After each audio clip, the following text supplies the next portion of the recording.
ജയനെ ഇതുവരെ കണ്ടില്ലല്ലോ. പേടിയുണ്ടാവും. ഏട്ടൻ ഉറങ്ങിയിട്ട് വരാമെന്ന് കരുതി മനഃപൂർവ്വം വൈകുന്നതാവും. നീ എന്തിനാ മണിയെല്ലാം അവനോട് പറഞ്ഞു കൊടുത്തേ? അല്ലെങ്കിൽ തന്നെ ദേഷ്യം പിടിച്ച് നിൽക്കണോനാ മൂക്കത്താ ശുണ്ഠി. പറയാണ്ട് പറ്റുമോ അമ്മേ? ഇതിങ്ങനെ വിട്ടാ നാളെ കൂടുതൽ കുഴപ്പങ്ങളുണ്ടായല്ലോ. ആമ്പിള്ളേരാവുമ്പോൾ കുറച്ച് ഉത്സാഹം കൂടിയെന്നിരിക്കും. പൊതുക്കാര്യത്തിലൊക്കെ തലയിട്ടെന്നും ഇരിക്കും. ഈ പ്രായത്തിൽ അതൊക്കെ പതിവാ. എന്ന് കരുതി കുടുംബത്തെ ബാധിച്ചാലോ? കളി കാര്യായാലോ? അപ്പൊ പറയേണ്ടവരോട് പറയണ്ടേ അമ്മേ? പറഞ്ഞില്ലെങ്കിൽ പിന്നെ അതിന്റെ കുറ്റം എന്റെ തലയിലാവില്ലേ? പറയുന്നതിനൊരു മട്ടും മാതിരിയൊക്കെയുണ്ട്. എത്ര വലിയ പ്രശ്നമായാലും കുടുംബത്തിൽ കലഹം ഇല്ലാണ്ട് നോക്കേണ്ടത് നമ്മൾ പെണ്ണുങ്ങളുടെ കടമയാ. ആണുങ്ങളെ ദേഷ്യം പിടിപ്പിക്കാതെ നയത്തിലും തഞ്ചത്തിലും വേണം അവരോട് കാര്യങ്ങൾ പറയാൻ. അത്രയ്ക്ക് കടന്നൊന്നും ഞാൻ ആലോചിച്ചില്ലമ്മേ. കാര്യം വിശ്വേട്ടനെ അറിയിക്കേണ്ടത് എന്റെ കടമയാണെന്ന് തോന്നി. ഞാനങ്ങ് പറഞ്ഞു, അത്ര തന്നെ. എനിക്കറിയില്ല ഈശ്വര, എന്തൊക്കെയാ ഉണ്ടാവാൻ പോണതാവോ. നിൽക്ക്. എന്താടാ ഞാൻ കേട്ടത്? ഒന്നുമില്ല ഏട്ടാ, ഓർക്കാപ്പുറത്ത് ഒരു പ്രശ്നം ഉണ്ടായതാ. എനിക്കതിൽ കാര്യമൊന്നുമില്ല. എന്നിട്ടാണോ മാലതി ഇവിടെ വന്ന് തുള്ളിയത്? ആ, അതിൽ കാര്യമുണ്ട്. സുഖമായിട്ട ഗുണ്ടകൾ ഒരു നിരപരാധിയെ കൊല്ലാൻ വന്നു. ഞാനൊരു മനുഷ്യനല്ലേ, തടയാൻ ശ്രമിച്ചു, അത്രേ ഉള്ളൂ. എടാ, ഈ നാട്ടിൽ പോലീസുണ്ട്, കോടതിയുണ്ട്. നീതി നടപ്പാക്കാൻ നീ വേണ്ട. പോലീസ് വരും മുമ്പ് അയാൾ കൊല്ലം പറ്റിയാലോ? അതിന് നിനക്കെന്താ? നമുക്ക് നമ്മുടെ കാര്യം, അത് മതി. ഈ പറഞ്ഞത് ഏട്ടൻ്റെ മനസാക്ഷി വിശ്വസിക്കണ്ട.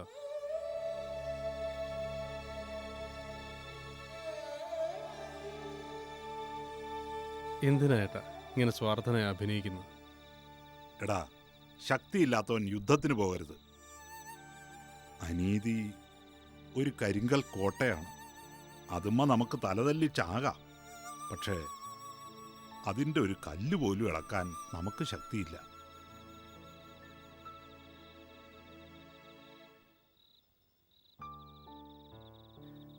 ഏട്ടൻ പറയുന്നത് എനിക്ക് മനസ്സിലാവുന്നുണ്ട്. എൻ്റെ നിലമറന്ന് ഞാനൊന്നും ചെയ്യില്ല. പക്ഷേ നിന്റെ പ്രായം അപകടം പിടിച്ചതാ.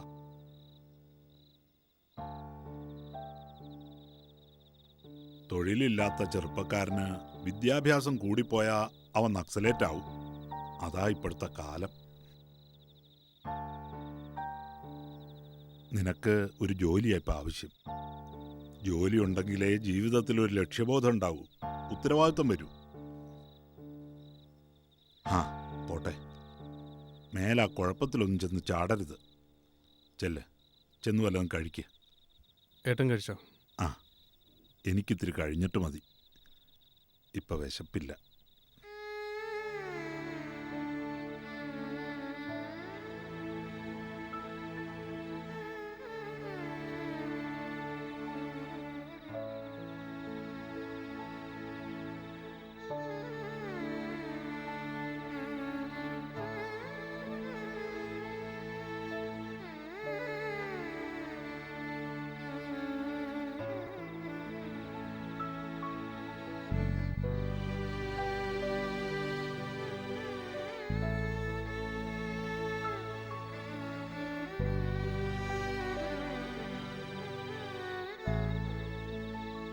അല്ല, നീ ഇവിടെ വന്ന് നിൽക്കുക.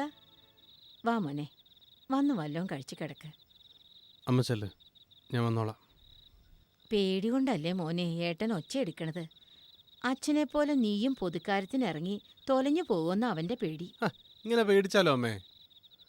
സ്വന്തം കൺമുന്നിൽ ഒരു അനീതി കണ്ട ഇടപെടാതിരിക്കുന്നവൻ മനുഷ്യനാണോ? അവിടെ വേറെ മനുഷ്യരുണ്ടാവുമല്ലോ, ഏട്ടൻ തന്നെ ഇടപെടണമെന്നെന്താ? പറഞ്ഞിട്ട് ഫലമില്ല, അച്ഛൻ്റെ ചോരയല്ലേ. ഇങ്ങനത്തെ യുക്തികളാ അച്ഛനും പറഞ്ഞിരുന്നത്. ഇല്ലമ്മേ, ഞാൻ ഇനി ഇത്തരം ഒരു കാര്യത്തിലും തലയിടാൻ പോകുന്നില്ല. നിങ്ങളെയൊന്നും വിഷമിപ്പിക്കണമെന്ന് യാതൊരു ആഗ്രഹവും എനിക്കില്ല. കഷ്ടകാലത്തിന് ഓരോരോ പ്രശ്നങ്ങളുണ്ടാവുന്നു, എന്താ ചെയ്യാ? പോട്ടെ മോനെ, നീ വാ, കഞ്ഞി തണുക്കും.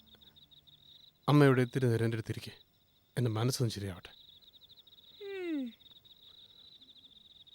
ആ വാ അമ്മേ. ചെക്കനെ കൊണ്ട് തോറ്റു. അയ്യോ, എന്നാ പിന്നെ അമ്മ മോനെ താരാട്ട് പാടി അങ്ങ് ഉറക്കിക്കോ.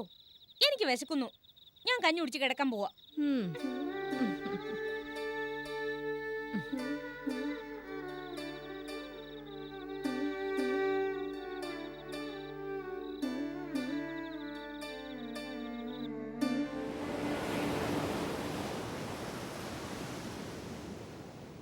ഞാൻ ഏറ്റവും കൂടുതൽ ദുഃഖിച്ച കാലമായിരുന്നു അത്. ഏട്ടൻ്റെ പണം ചെലവാക്കി MA വരെ പഠിച്ചിട്ട് ഒരു ഫലവും ഉണ്ടായില്ല. തൊഴിലില്ലാത്ത ചെറുപ്പക്കാരൻ്റെ ദിവസങ്ങൾ എത്ര ഭീകരമാണെന്ന് നിനക്ക് ഊഹിക്കാൻ പോലും പറ്റില്ല. കുടുംബത്തിന് ബാധ്യതയായി, ഭൂമിക്ക് ഭാരമായി അലഞ്ഞ കാലം. വീട്ടുകാർ തരുന്ന ചോറുണ്ണുമ്പോൾ ആത്മനിന്ദ കൊണ്ട് വീർപ്പ് മുട്ടും. ആത്മഹത്യ ചെയ്യാൻ അസാമാന്യമായ ധൈര്യം വേണം, അതുണ്ടായില്ല. ജെഡി,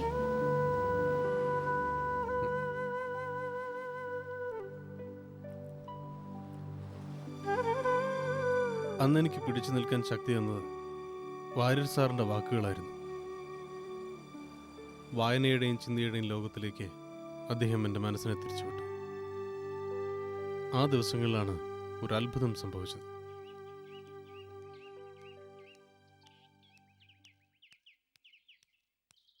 ഏട്ടാ, എന്താടി? ഏട്ടന് ഇന്റർവ്യൂ കാർഡ് വന്നു. അതെയോ? എവിടെ? അകത്തുണ്ട്.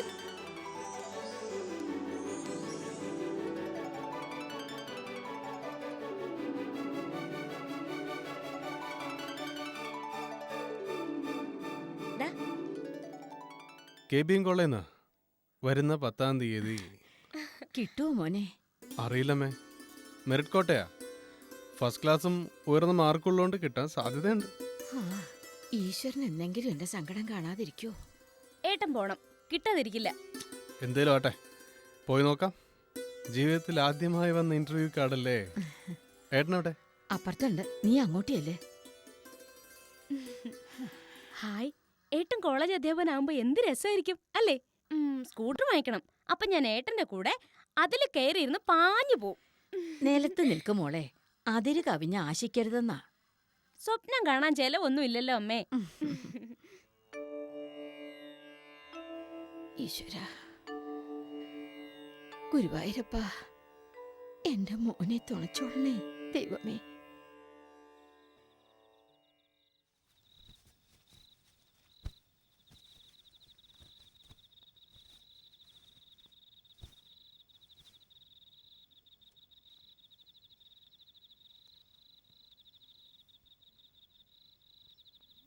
മോളെന്തിയേ? അമ്മൂമ്മയുടെ കട്ടിലിൽ കിടന്ന് ഉറങ്ങിപ്പോയി. ഞാൻ വിളിച്ചില്ല. വിശ്വേട്ടാ, എനിക്ക് ചില പ്രധാനപ്പെട്ട കാര്യങ്ങൾ പറയാനുണ്ട്. വിശ്വേട്ടൻ കേൾക്കണം. എന്തിനാ മുഖവര? പറഞ്ഞോളൂ.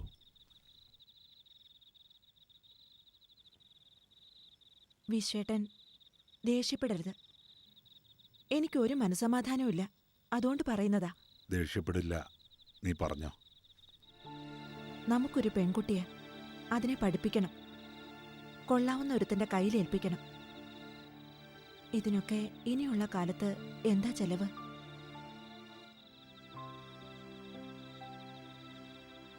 കുടുംബത്തെ സ്നേഹിക്കണ്ടെന്ന് ഞാൻ പറയുന്നില്ല, വീട്ടുകാർക്ക് വേണ്ടി ഒന്നും ചെയ്യണ്ടെന്ന് ഞാൻ പറയുന്നില്ല.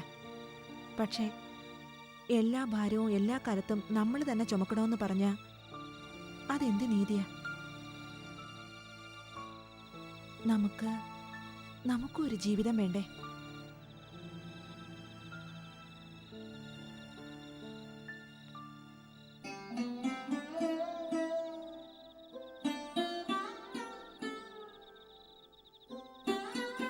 ഞാൻ എന്ത് ചെയ്യണമെന്നാ നീ പറഞ്ഞു വരുന്നത്? ജയദേവന് വലിയ ഉത്തരവാദിത്തങ്ങൾ. വിശ്വേട്ടന്റെ കടങ്ങളിൽ ഒരു പങ്ക് അവന്റെ പഠിത്തച്ചെലവല്ലേ? ആ വിചാരം അവനുണ്ടോ? ഒരു പണിക്കും പോവാതെ സാഹിത്യകാരനായി തെണ്ടി നടക്കുകയല്ലേ അവൻ. ഇപ്പതാ ഒരവസരം വന്നിരിക്കുക. അവനീ ജോലി കിട്ടിയ ഈ കുടുംബം അവൻ നോക്കട്ടെ, ഏട്ടന്റെ കടങ്ങൾ കുറെ അവനും വീട്ടട്ടെ. അതൊക്കെ അവൻ ചെയ്തോളും. എൻ്റെ കുട്ടിയല്ലേ, എനിക്കറിയാം അവനെ. മണി, നീ ശ്രദ്ധിച്ചിട്ടുണ്ടോ? ഇപ്പോഴത്തെ ചെറുപ്പക്കാരുടെ ഒരു ദുശീലം അവനില്ല. ഹും. പിന്നെ ലേശം സാഹിത്യത്തിൻ്റെ അസ്കിതയുണ്ട്. അതെനിക്കുണ്ടായിരുന്നു ചെറുപ്പത്തില്. കാര്യം ഞാൻ ഒച്ചെടുക്കുമെങ്കിലും സാഹിത്യം ഒരു സിദ്ധിയാ. അതവന് ലേശമുണ്ട്. എങ്കിലും അവൻ സ്നേഹം മറന്നൊന്നും ചെയ്യില്ല. ജോലി കിട്ടിക്കോട്ടെ മണി, എന്നെ അവൻ താങ്ങിക്കോളും, നീ നോക്കിക്കോ. വിശ്വേട്ടാ, ഇക്കാലത്ത് എത്ര മാർക്കുണ്ടേലും വെറുതെ അങ്ങോട്ട് ജോലി കിട്ടുമെന്ന് തോന്നണുണ്ടോ? അവര് പണം ചോദിച്ചാലോ? വല്ല നിവൃത്തിയുണ്ടോ? അതപ്പോഴല്ലേ, ഇപ്പോഴേ വിഷമിക്കണോ? ഹോ, ഇങ്ങനെ വീണ്ടും വിചാരമില്ലാത്തൊരു മനുഷ്യൻ. നോക്ക്, മാലതിയേട്ടത്തി അവന്റെ മൂത്ത പെങ്ങളല്ലേ? അവർക്കാണെങ്കിൽ ഇപ്പൊ അവനെ സഹായിക്കാനുള്ള സ്ഥിതിയുണ്ട്. മാലതി വേലെടുത്തുണ്ടാക്കുന്ന കാശല്ലല്ലോ, സുകുമാരൻ കള്ളച്ചാരായം വിറ്റുണ്ടാക്കുന്ന കാശല്ലേ. അത് വേണ്ട, വേറെ വഴി നോക്കാം. എന്തു വഴി? രാമകൃഷ്ണൻ സാർ വിചാരിച്ചാൽ കാര്യം നടക്കും. അച്ഛന്റെ ഒരു പഴയ സുഹൃത്തല്ലേ ആ നേതാവ്? അതെ, അച്ഛൻ മരിക്കുമ്പോൾ ലോക്കപ്പിൽ കൂടെ ഉണ്ടായിരുന്ന സഖാവ്. പക്ഷേ അദ്ദേഹം പണ്ടേ പാർട്ടി വിട്ടില്ലേ? അത് ചുമ്മാ പറയുന്നതാ. അഴിമതി കാരണം പാർട്ടിയിൽ നിന്ന് പുറത്താക്കിയതാ. അതാ എനിക്കൊരു മടി. ദേ, മടിച്ചിരുന്ന കാര്യം നടക്കൂ. അദ്ദേഹം ഭരണകക്ഷി നേതാവല്ലേ? ഉടനെ ചെന്നൊന്ന് കാണണം. ഉം.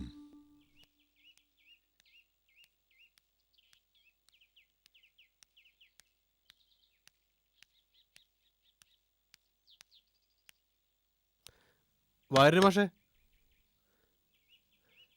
വാര്യമാഷേ,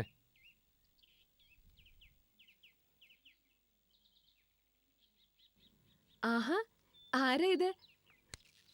എന്താ വിശേഷിച്ച്? അച്ഛനില്ലല്ലോ, ഒരു മീറ്റിംഗിന് പോയിരിക്കുക. ഓഫീസിൽ അന്വേഷിച്ചപ്പോൾ ലീവാണെന്ന് പറഞ്ഞു. വീട്ടിലുണ്ടാവുന്ന കരുതി. കാലത്തെ ചിലര് കാറുമായിട്ട് വന്ന് കൊണ്ടുപോയതാ. വരാൻ വൈകൂന്ന് പറഞ്ഞു. കണ്ടിട്ട് അത്യാവശ്യമുണ്ടോ? നാളെ ഒരു ഇന്റർവ്യൂ ഉണ്ടേ, അനുഗ്രഹമാകുന്ന കരുതി വന്നാ. ഹാവൂ, അപ്പോ ഗുരുത്വമൊക്കെ ഉള്ള ആളല്ലേ? അതെന്താ? യുവസാഹിത്യകാരനല്ലേ? അപ്പോ ഞാൻ കരുതി യുക്തിവാദിയും വിപ്ലവകാരിയും ഒക്കെ ആയിരിക്കുമെന്ന്. ഛേ, ഞാനൊരു പാവം തൊഴിൽ രഹിതൻ, ജീവിതം വഴിമുട്ടി നിൽക്കുന്നവൻ. എന്നാ പിന്നെ ഞാനങ്ങട്ട് സാറിനോട് പറഞ്ഞാൽ മതി. ഇത്രയിടം വന്നതല്ലേ, കയറിയിരിക്കെ. ഇത്തിരി സംഭാരം കുടിച്ചിട്ട് പോവാം. അല്ല,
അത് അടയാളം വെച്ചതാ.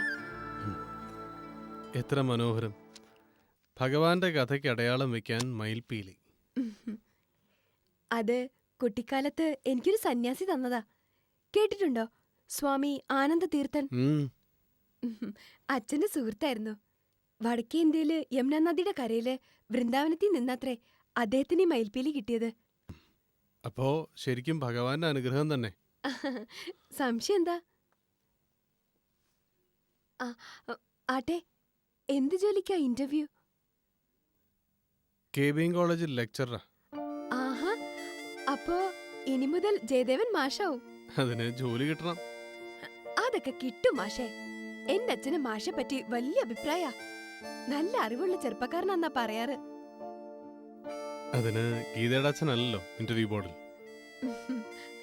ആട്ടെ, മാഷ്ടെ നാളെന്താ? എന്തിനാ?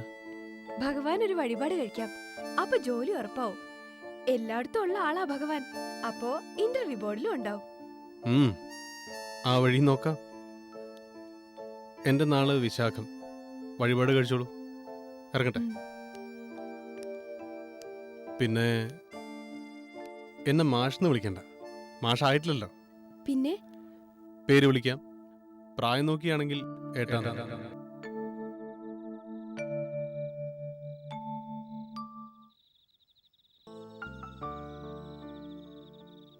അന്ന് ആ കുട്ടിയുടെ ഗ്രാമ്യമായ ഇന്നസെൻസ് എന്നെ വല്ലാതെ സ്പർശിച്ചു.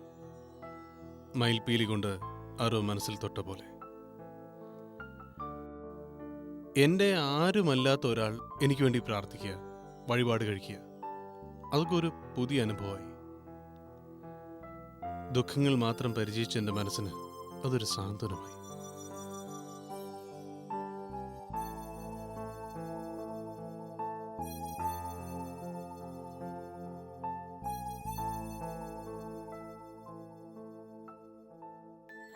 ഇന്റർവ്യൂവിന് പോകുമ്പോൾ ഗീതയുടെ പ്രാർത്ഥന എനിക്കൊരുപാട് പ്രതീക്ഷകൾ തന്നു.